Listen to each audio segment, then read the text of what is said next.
السلام علیکم ناظرین، اسپیکر ٹی وی سے ملاقات پروگرام کے ساتھ محبوب بٹ آپ کی خدمت میں حاضر ہے، اور آج ہمارے پاس ایک نئے مہمان ہیں۔ نئے آپ کے لیے ہیں، میرے لیے نہیں ہیں، کیونکہ ہم نے زندگی میں ان سے بہت کچھ سیکھا اور آئندہ بھی بہت کچھ سیکھیں گے۔ ان کا نام ہے نصر اللہ خان مغل، اور ان کے حوالے سے بات کرنے سے پہلے میرا خیال ہے کہ میں ان سے ہی پوچھتا ہوں کہ اپنی زندگی کے بارے میں بتائیں۔ نصر اللہ مغل صاحب، آپ کو خوش آمدید کہتے ہیں۔ مہربانی آپ کی۔ تو آپ یہ بتائیے کہ آپ کے تعلیمی مراحل، ابتدائی تعلیمی مراحل اور بعد کے تعلیمی مراحل کیسے ادا ہوئے؟ اصل میں ایک بات یہ ہے کہ میری پیدائش جو ہے وہ پاکستان کی ہے۔ پاکستان میں سیالکوٹ شہر ہے، اس کے قریب ہمارا گاؤں ہے کوٹلی لوہارا، وہاں کی میری پیدائش ہے۔ اور ابتدا میں ہماری فیملی جو ہے وہ یہ ایسٹ افریقہ میں منتقل ہو گئی تھی، کیونکہ میرے والد صاحب جو تھے وہ انہوں نے سیکنڈ ورلڈ وار میں جنگ میں حصہ لیا تھا، تو وہ جنگ ختم ہونے کے بعد وہ وہیں پہ سیٹل ہو گئے کینیا میں۔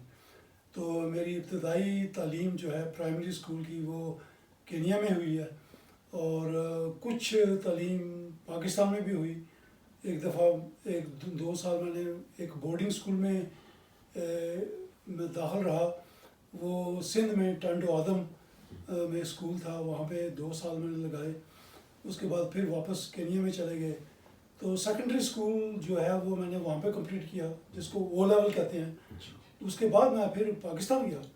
پاکستان میں میں نے سیالکوٹ میں مرے کالج سے پری انجینئرنگ کی ہے، جس کو کہ FSc کہتے ہیں۔ تو اس کے بعد میں برطانیہ آ گیا، تو برطانیہ سے A لیول کی اور یونیورسٹی میں تعلیم حاصل کی۔ یہ میری بیک گراؤنڈ ہے۔ تو یہ بتائیے کہ سیاست میں آپ کا آنا کیا کوئی حادثہ تھا، یا آپ کا پیشن تھا، یا آپ نے بینگ ایک پاکستانی کے یہ فیل کیا کہ پاکستان کی نمائندگی کم ہے؟ اس کی کیا وجہ تھی؟ اصل میں سیاسی شعور مجھے بچپن سے شروع ہو گیا تھا، کیونکہ جب ہم کینیا میں اسکول جاتے تھے تو وہاں پہ 3 قسم کے اسکول تھے۔ ایک تھے ایشینز کے لیے، ایک تھا افریکنز کے لیے، اور ایک تھا یورپینز کے لیے۔ یہ 3 قسم کے، آپ کہہ لیں اپارٹائڈ سسٹم تھا، جیسے ساؤتھ افریقہ میں ہوتا تھا، لیکن یہ آفیشیل نہیں تھا، یہ ان آفیشیل، یہ ٹریڈیشن تھی وہاں پہ۔ تو میں یہ دیکھتا تھا کہ ہمارے جو نیبرہڈ تھے اس میں جو افریقن بچے تھے وہ بیچارے ننگے پاؤں جاتے تھے اسکول، اور ہم پوری یونیفارم پہن کے جاتے تھے، ہمارے پاس شوز بھی ہوتے تھے، وہ بیچارے ننگے پاؤں جایا کرتے تھے۔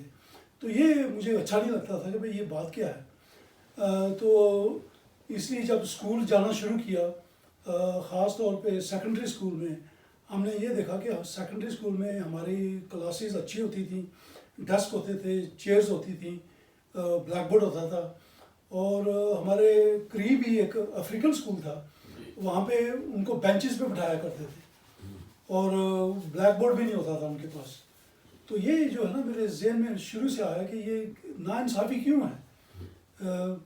اور اس کے بعد پھر جب مجھے وقت ملا کہ میں کچھ کر سکوں، جب میں سیٹل ہو گیا، مانچسٹر میں سیٹل ہو گیا، تو پھر سے میں نے سیاست میں حصہ لینا شروع کیا۔ اس سے پہلے ہم سیاسی پارٹیوں کو سپورٹ کرتے تھے، شروع سے ہم لیبر پارٹی کو سپورٹ کرتے آئے ہیں، لیکن پھر میں نے ایکٹیولی حصہ لینا شروع کیا، تاکہ ہم ایک تو سیاسی کام کر سکیں، دوسرا کہ جب تک آپ کے پاس پاور نہ ہو آپ کچھ کر نہیں سکتے۔ آپ سائڈ سے بیٹھ کے آپ باتیں کر سکتے ہیں، آپ لوگوں کو کنونس کر سکتے ہیں، آپ تحریکیں چلا سکتے ہیں، لیکن جب آپ پاور میں نہیں ہوں گے نا آپ کچھ کر نہیں سکتے۔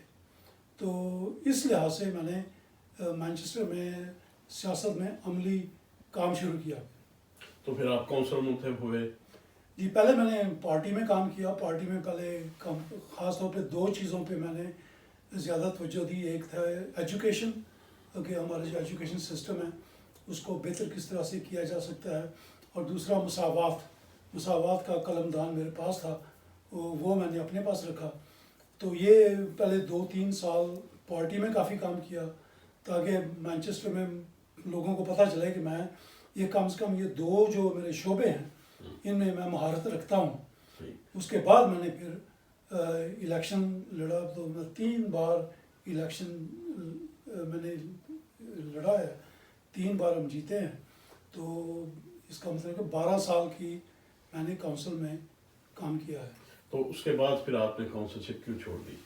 اس کی وجہ یہ تھی کہ میرا کام کی بات تھی۔ ان زمانوں میں جب میں کونسلر تھا اس وقت کونسل کا جاب جو تھا یہ والنٹری کام ہوتا تھا، آپ کو تنخواہ نہیں ملتی تھی۔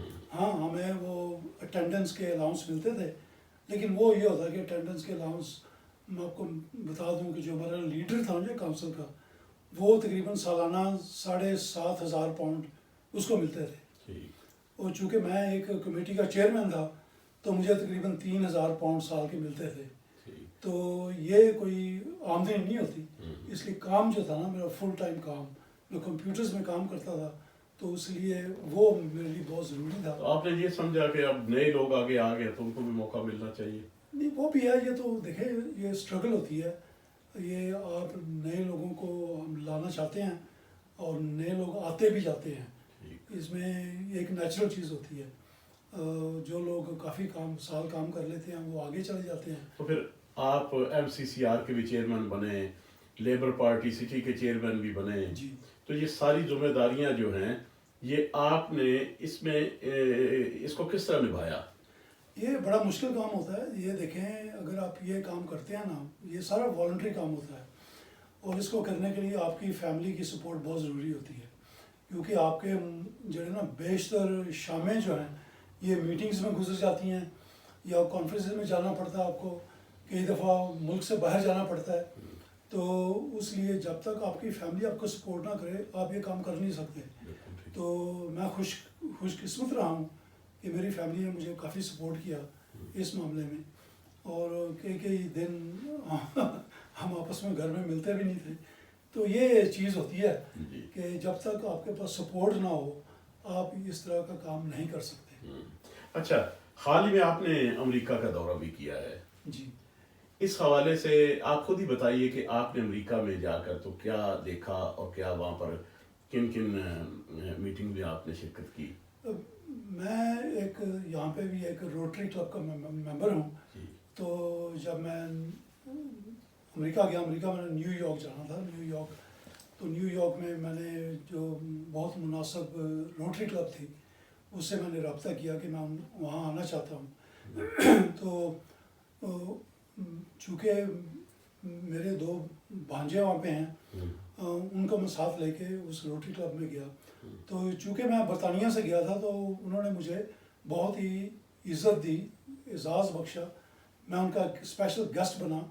انہوں نے پھر کہا کہ آپ گیسٹ اسپیچ بھی کریں، تو وہ میں نے برطانیہ کے بارے میں ان کو بتایا کہ ہم اس طرح سے یہاں پہ والنٹری کام کرتے ہیں، چونکہ وہ بھی والنٹری کام کرتے ہیں، تو کئی چیزیں کامن ہیں، مشترکہ ہیں، جیسے کہ نئے ممبر کہاں سے آئیں گے، یہ ایک ہر جگہ پہ یہی مسئلہ ہے، ہر تنظیم میں یہ ہے کہ جو لوگوں نے کام شروع کیا ہے ان کی عمریں بڑھتی جا رہی ہیں اور نئے لوگ بہت کم آگے آ رہے ہیں، تو یہ ایک چیز تھی جن کے بارے میں ہم نے کافی بات چیت کی، اور جو ہم والنٹری کام کرتے ہیں، چیریٹی کا کام کرتے ہیں یہاں پہ روٹری کلب کے ذریعے سے، وہاں بھی انہوں نے روٹری کلب کی وہ جو کام کرتے ہیں ان کے ساتھ ہم نے تبادلہ خیال کیا، اور مجھے بڑی خوشی ہوئی کہ انہوں نے مجھے ایز اے اسپیشل گیسٹ اپنی کلب میں ٹھہرایا وہاں پہ۔ ٹھیک،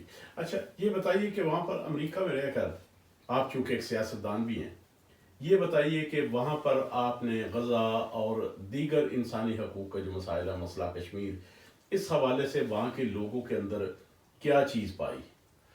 وہاں پہ جو مڈل ایسٹ کی بات ہے وہ کافی لوگوں کے دلوں میں ہے، کیونکہ وہاں لوگ ہر قسم کے لوگ رہتے ہیں، دنیا کے ہر کونے سے لوگ وہاں گئے ہوئے ہیں، تو ان کے لیے مڈل ایسٹ کا جو مسئلہ ہے یہ بہت ہی سرعام ہے، اور لوگ اس پہ کافی ڈسکشن کرتے ہیں، اور اس میں فلسطینیوں کے حق میں لوگ باتیں کرتے ہیں۔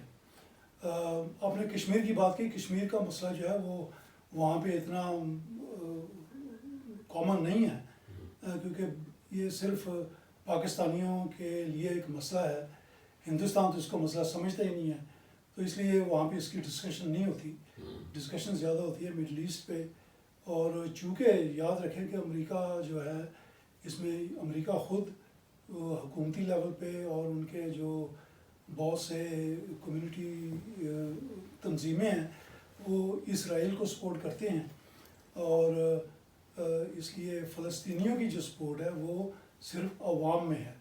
وہ جو منظم تنظیمیں ہیں وہاں ان کی سپورٹ اتنی نہیں ہے، کیونکہ وہاں پہ جو اسرائیلی لابی ہے وہ بہت تیز ہے، بہت اسٹرانگ ہے، تو اس لحاظ سے ان کی بات مانی جاتی ہے. ہاں لیکن عوام میں فلسطینیوں کے حق میں کافی لوگ ہمدردیاں رکھتے ہیں، اور ان کے لیے وہاں پہ ڈیمونسٹریشن بھی ہوتی ہیں، لیکن حکومت جو ہے وہ ان کے خلاف کارروائی کرتی ہے. اچھا یہ بتائیے کہ ڈونلڈ ٹرمپ کی پالیسیوں میں کسی حد تک انہوں نے یو ٹرن بھی لیا ہے. وہ کہتے تھے کہ میں نئی جنگ نہیں چھیڑوں گا اور اس طرح کی انہیں ملکی معیشت کی طرف توجہ دوں گا، لیکن بعد میں انہوں نے یہ کام نہیں. پھر اس کے علاوہ انہوں نے غزہ میں فلسطینیوں کی حمایت کی الیکشن کے موقع پر، اور الیکشن کے عین بعد وہ اس سے مکر بھی گئے. سوال یہ ہے کہ کیا لوگوں میں اس حوالے سے کوئی اضطراب پایا جاتا ہے؟ جی لوگ وہاں پہ کرتے ہیں. دیکھیں وہاں پہ یونیورسٹیز میں بہت سی تحریکیں چلتی ہیں تو حکومت ان کو کنٹرول کر لیتی ہے، اور انہوں نے کئی یونیورسٹیز میں لوگوں کو فارغ بھی کیا، کئی اسٹوڈنٹس کو فارغ بھی کر دیا. کئی اسٹوڈنٹس جو انٹرنیشنل لیول پہ آتے ہیں ان کو انہوں نے ایڈمیشن دینے سے انکار بھی کر دیا. تو اس قسم کے ہتھ کنڈے انہوں نے استعمال کیے ہیں. ٹرمپ کی جو پالیسی ہے وہ یقیناً پرو اسرائیل ہے، اسرائیل کے ہمیشہ ان کی سپورٹ میں رہیں گے. فلسطینیوں کے حق میں کبھی کبھی بات کرتے ہیں، لیکن جب فلسطین اور اسرائیل کی بات آتی ہے تو وہ پھر ٹوٹلی اسرائیل کے حق میں بات کرتے ہیں. یہ تمام جو ویسٹرن دنیا ہے، ویسٹرن دنیا نے یہ ایک آپ کہہ لیں گارنٹی دی ہوئی ہے کہ اسرائیل کو کسی قسم کی کوئی تکلیف نہیں ہونے دیں گے. تو اس لحاظ سے یہ آپ کو جب آپ امریکہ جائیں تو آپ کو یہ محسوس ہوتا ہے کہ یہ ایک ون سائیڈڈ ایک قسم کی حکومتی پالیسی ہے. اچھا یہ بتائیے کہ آپ نے کیا وہاں پر رہ کر فیل کیا کہ برطانیہ اور امریکہ کے جو روایتی تعلقات تقریباً ایک صدی سے چل رہے ہیں ان کے اندر کوئی دراڑ آنے کا امکان ہے جو یہاں کا میڈیا کہہ رہا ہے؟ نہیں دراڑ تو نہیں آئے گی، ایسی کوئی بات نہیں ہے. یہ ہوتا ہے کہ ملکوں کی پالیسی جو ہے تھوڑی سی ڈفرینٹ ہوتی ہے، لیکن آپ جانتے ہیں برطانیہ کی بھی پالیسی یہی ہے کہ اسرائیل کو کسی قسم کا نقصان نہیں ہونا چاہیے. تو اس لیے مڈل ایسٹ کے لیے دونوں کی پالیسیز ایک قسم کی ہیں. ڈونلڈ ٹرمپ جو ہیں وہ یہ کوشش کر رہے تھے کہ ان کو نوبل پیس پرائز دیا جائے. تو اس کے لیے وہ جہاں بھی جنگ ہوتی ہے وہاں پہ وہ کہتے ہیں کہ بھائی امن کریں، جنگ کو بند کریں. جیسے یوکرین میں جنگ تھی اس کے لیے بھی وہ کہہ رہے تھے کہ بھائی اس کو جنگ بند کریں. فلسطین میں وہ کہہ رہے ہیں کہ جنگ بند کی جائے. لیکن یہ بھی ہے ساتھ میں کہ جو پاورز ہیں وہ اپنی پاور دکھاتی ہیں، تو وہ اپنی پاور جو ہے ان کو تسلیم کیا جاتا ہے حکومتی لیول پہ. تو یہ ایک سچویشن ہے جس میں برطانیہ اور امریکہ ایک ساتھ ہیں. یہ آپ نے دیکھا ہوگا آج بھی برطانیہ کے فارن سیکرٹری نے بڑے اچھے بیان دیے ہیں فلسطین کے حق میں، لیکن پھر بھی اسرائیل کے حق میں بھی اس نے بات کی ہے. تو یہ ایک ایسی چیز ہے کہ یہ دیکھیں دنیا میں پاسے پلٹ جاتے ہیں، چیزیں بھی بدل جاتی ہیں. آپ نے ٹرمپ کو بھی دیکھا، ایک دن ایک بیان دیتے ہیں، دوسرے دن بیان بدل بھی دیتے ہیں. وہ یہ ہے کہ وہ بیسیکلی وہ ایک سیاستدان نہیں ہے، وہ ایک بزنس مین ہے. تو وہ ڈیلز کرنا چاہتے ہیں کہ ڈیل کے ذریعے کام کیا جائے. تو ڈیل جہاں بھی ہوگی، اب دیکھیں انہوں نے یہ بھی کہا ہے کہ غزہ جو ہے غزہ کو خالی کر کے وہاں پہ امریکی کمپنیاں جا کے وہاں پہ ایک قسم کی نئے قسم کی ریزورٹ بنائیں گے، جس طرح سے پہلے بیروت میں ہوا کرتا تھا. اس طرح سے وہاں پہ ریزورٹ بنانا چاہتے ہیں. تو یقیناً ان کی جو خواہش ہے کہ امریکن کمپنیاں جو ہیں ان کو کانٹریکٹ ملے اور وہاں جا کے وہ کام کریں. اچھا، آپ نے وہاں پر یقیناً بہت سارے پاکستانی کمیونٹی کے لوگ بھی رہتے ہیں، آپ نے کیا محسوس کیا ہے کہ پاکستانیوں کی وہاں پر ویلیو یا وہاں پر ان کی قدر و قیمت کتنی ہے؟ اصل میں پاکستانی کافی وہاں پہ زیادہ ڈیموکریٹس کو سپورٹ کرتے ہیں، ڈیموکریٹک پارٹی کو، ریپبلکنز کو بھی سپورٹ کرتے ہیں، لیکن ان کی تعداد زیادہ جو ہے وہ ہمدردیاں ان کی ڈیموکریٹس کے ساتھ ہیں. لیکن عملی طور پہ بہت کم لوگ ہیں جو کہ سیاست میں انوالو ہیں. اس کے برعکس آپ نے دیکھا ہوگا انڈین جو کمیونٹی ہے وہ کافی ایکٹیولی انوالو ہے پالیٹکس میں. ان کے 2 گورنرز بھی رہ چکے ہیں، 2 اسٹیٹس میں ان کے گورنر رہ چکے ہیں، تو وہ ایکٹیولی انوالوڈ ہیں اس میں. پاکستانی یہاں سپورٹ کرتے ہیں، جلسے کرتے ہیں، جلسوں میں کافی پیسہ بھی خرچ کیا جاتا ہے، لیکن ایکٹیولی بہت کم لوگ ہیں جو پارٹیسپیٹ کر رہے ہیں پالیٹکس میں. تو آپ کا کیا مشورہ ہے کہ وہاں پر پاکستانی کمیونٹی کو سیاست میں اچھے طریقے سے انوالو ہونا چاہیے اپنے حقوق کے لیے اور اپنے ملک کو سپورٹ کرنے کے لیے؟ دیکھیں یہ بہت ضروری ہے کہ جو امریکہ میں رہتے ہیں وہ امریکی شہری ہیں، اور ان کی ذمہ داری بنتی ہے کہ وہ اپنے ملک کی فلاح و بہبود کے لیے کام کریں. تو سیاست میں حصہ لینا چاہیے، کیونکہ میں نے جو شروع میں بات کر رہا تھا کہ جب تک آپ پاور میں نہیں ہوں گے آپ کچھ کر نہیں سکتے. تو وہاں بھی یہی بات ہے، آپ پاور میں آئیں تو اس کے بعد پھر آپ کچھ کر سکتے ہیں، اپنے لیے بھی اور دنیا کے دوسرے ممالک ہیں ان کے لیے بھی. یہ یاد رکھیں کہ جو امریکن ہیں ان کی جو ترجیح ہے وہ امریکہ کی فلاح و بہبود ہے، کسی دوسرے ملک کی نہیں. یہ جانچ لینا چاہیے کہ ٹھیک ہے پاکستانی کمیونٹی جو ہے ان کی ہمدردیاں پاکستان کے ساتھ بھی ہیں، لیکن عملی طور پہ وہ امریکن ہیں اور ان کی جو لائلٹی ہے وہ امریکہ کے ساتھ ہے. اچھا، تو بہت شکریہ مغل صاحب. ہم آخر میں آپ سے یہ کہیں گے کہ آپ نے press club of Pakistan you کے لیے بہت سا کام کیا ایز ایڈوائزر. تو آپ کیا سمجھتے ہیں کہ پریس کلب آف پاکستان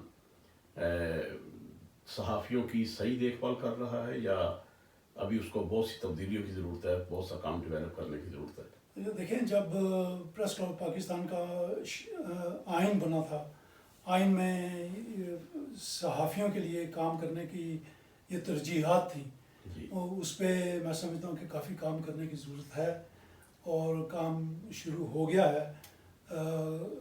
ہم نے بھی دیکھا کہ 2-3 ورکشاپس کی ہیں آپ نے، اس میں مثبت نتائج آئے ہیں. تو میں سمجھتا ہوں آئندہ بھی اور کام کرنے کی ضرورت ہے. یہ بہت ضروری ہے کہ پریس کلب پاکستان ایک ریسرچ ڈپارٹمنٹ بنائے اور تمام چیزوں پہ ریسرچ کرے تاکہ آپ کے پاس فیکٹس ہوں.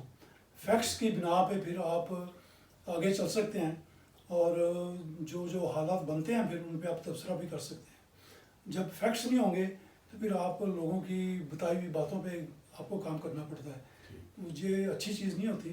یہ میں سمجھتا ہوں کہ آپ اور you are in the right direction, آپ کا سمت ٹھیک ہے، تو اس میں اور محنت کرنے کی ضرورت ہے. وہ میں سمجھتا ہوں کہ آپ کے جو نئے ممبرز بن رہے ہیں وہ اس چیز کو سمجھتے ہیں اور مجھے امید ہے کہ آپ آئندہ بھی ترقی کریں گے. اچھا، آخری سوال ہے آپ سے کہ برطانیہ کی طرف آتے ہیں کیونکہ آپ کا زیادہ کردار ہمیشہ برطانیہ کی طرف ہی رہا اس ملک کی سیاست میں، اس ملک کی معاشرت میں. تو آپ یہ بتائیے کہ آپ یہاں کی کمیونٹی کو کیا ایڈوائز کریں گے؟ یہاں کی کمیونٹی کو بھی وہی ایڈوائس ہے کہ آپ اپنے لیے، اپنی آئندہ نسلوں کے لیے اگر آپ اچھی چیزیں چاہتے ہیں، فلاح و بہبود چاہتے ہیں، تو آپ سیاست میں حصہ لیں. سیاست میں ہی حصہ لینے سے آپ کسی مقام پہ پہنچتے ہیں جہاں پہ آپ کنٹرول کر سکتے ہیں. آپ کے پاس بجٹس ہوتے ہیں. جس طرح آپ ایک شہر میں رہتے ہیں، ایک شہر کا بجٹ ہوگا 1 بلین پاؤنڈس کا. تو جب وہ کنٹرول کرتے ہیں آپ، پھر آپ کو پتہ ہوتا ہے کہ آپ نے کس چیز پہ پیسہ خرچ کرنا ہے. ورنہ اگر آپ وہاں پہ نہیں ہوں گے تو آپ ٹھیک ہے آپ والنٹری کام کر سکتے ہیں، آپ تحریکیں چلا سکتے ہیں، لیکن تحریکیں چلانے سے آپ کی وہ بات مانی جائے یا نہ مانی جائے یہ اس کا کوئی گارنٹی نہیں ہوتی. گارنٹی اسی یہ ہے کہ آپ اس محکمے میں پہنچیں، آپ اس منصب پہ پہنچیں جہاں پہ فیصلے کیے جاتے ہیں. اگر کونسل کی بات آئے تو کونسل میں کونسلر بنیں، اور اگر آپ کی رولنگ پارٹی ہے تو پھر آپ رولنگ پارٹی میں اپنے منشور کے مطابق آپ وہ پیسے خرچ کر سکتے ہیں۔ تو میری ناقص رائے تو یہی ہے کہ یہ آپ کو کرنا چاہیے، کیونکہ میں نے اپنے خود تجربہ حاصل کیا ہے۔ مینچسٹر میں کاؤنسلر تھا، مینچسٹر میں نے کام کیا، پھر میں نے برطانیہ میں کام کیا ایسوسی ایشن آف میٹروپولیٹن اتھارٹیز کے تحت مساوات پہ بہت سا کام کیا۔ پھر ہم نے مینچسٹر کو ہم یورو سٹیز نیٹ ورک میں لے کے گئے، تو یورو سٹیز نیٹ ورک، یہ یورپین سٹیز کے جو نیٹ ورک ہے، وہاں پہ بھی ہم نے کافی مساوات کا کام کیا ہے۔ تو یہ میں سمجھتا ہوں کہ برطانیہ کی یورپین لیول پہ، پہلے یورپین یونین کے جب ممبر تھا، یہ بہت سے مثبت کام کیے ہیں برطانیہ میں، تو اس کے لیے ہمیں خوش ہونا چاہیے کہ ہم ایک ایسا رول ادا کر سکے جس کی وجہ سے بہت سے کارکن وطن جو یورپ میں رہتے ہیں ان کو فائدہ پہنچے۔ 2 مثال میں آپ کو دیتا ہوں، کئی ہزار لوگ اسپین میں ان ڈاکیومنٹڈ تھے، تو ہماری جو تحریک چلی برسل سے، وہاں سے ان تمام لوگوں کو ریگولرائز کیا گیا۔ اسی طرح سے بہت سے ہزاروں لوگ گریس میں ان ڈاکیومنٹڈ تھے، ان کو حکومت پہ پریشر ڈال کے ان کو ریگولرائز کیا گیا۔ تو ایسے کام ہو سکتے ہیں اگر ہم اپنی جتنی قوتیں ہیں ان کو اکٹھا کر کے اور تحریک چلا کے، اور اگر ہم پاور میں ہیں تو ہم یہ کام کر سکتے ہیں۔ بہت شکریہ نصراللہ خان مغل صاحب آپ کا کہ آپ نے وقت دیا اور آپ نے بہت سی معلومات فراہم کی، آپ کا بہت شکریہ۔ شکریہ۔ ناظرین، یہ تھے نصراللہ خان مغل، اور جن کا تعارف تو میں مکمل طور پر کروا ہی چکا ہوں کہ آپ نے نہ صرف کونسلر بنے اور ایسی کمیونٹی کا کونسلر بنے جہاں پر پاکستانیوں کی اکثریت رہتی تھی، اور اس زمانے میں کونسلر بنے جب اتنے کونسلرز نہیں تھے۔